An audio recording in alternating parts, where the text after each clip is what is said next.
ingin sampaikan kepada diri pribadi dan kepada kita bersama, menyojut segala mabih waktu duha pene baik berbiasa nyo nyo menyojut yang cematok yang kena kerja yang kena baca yang kena sembahyang sunat isra' preh tadi mataro kena duha yang baik nyo langsung bismikallahumma ahya wa amut baik berbiasa lu baca dalam kita ayat Anatul Talibin juzuk 1 yang paling Allah murka lagi wah sebuah dan tanya kaji ke tradisi temai tanya oleh orang mana teman tengku kiban hajat tak sedangkan ke pegah naumus saim ibadatun orang puasa ibadat munyo menanda pegah sampai tepuk ya ibadat hadis naumus saim ibadatun getulislah Ihya Ulumuddin juz yang pertama kemudian oleh Imam Ibnu Hajar Al-Haythami dalam kitab Majma' Zawaid dan beberapa kitab lain seperti Mizanul I'tidal.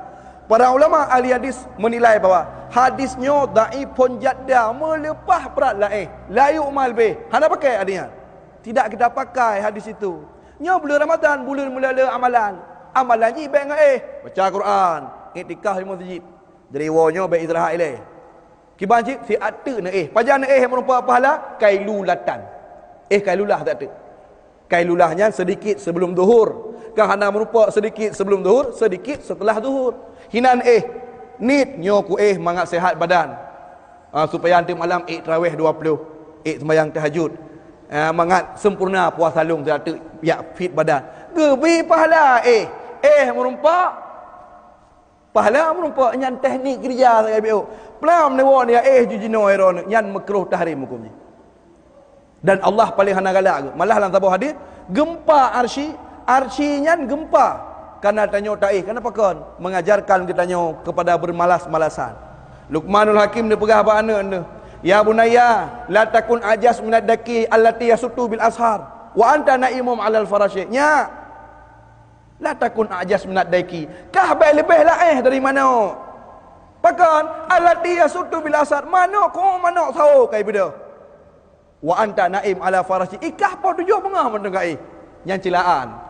Jadi dina pun kantuk macam sebagainya pedut menai tamang waktu duha pulang Ramadan cuba pedang duha sembahyang duha lagi lu pegah orangnya balung pegah per rakaat baik dua dengku baik dua per langsung pakan karena itanya iman naik pumpal manyang pumpal 5 urangnya dah pubuk pet tinggal 5 dua tinggal umah ku bubuk pet orangnya bah ku sembahyang dua abang taitren Munya nak pubut U2, umah orang nyok 5. Hai aku pubut, kah ketinggal mu diwatan. Nyo mak tolong.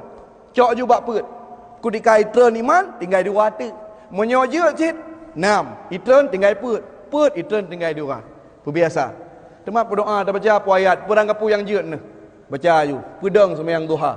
Cukup agak orang pedang sembahyang duha. Wate di mana Allah kepegah abang Nabi Musa. Mustajab doa, mudah rezeki, memudahkan urusan ni Allah Subhanahu wa taala.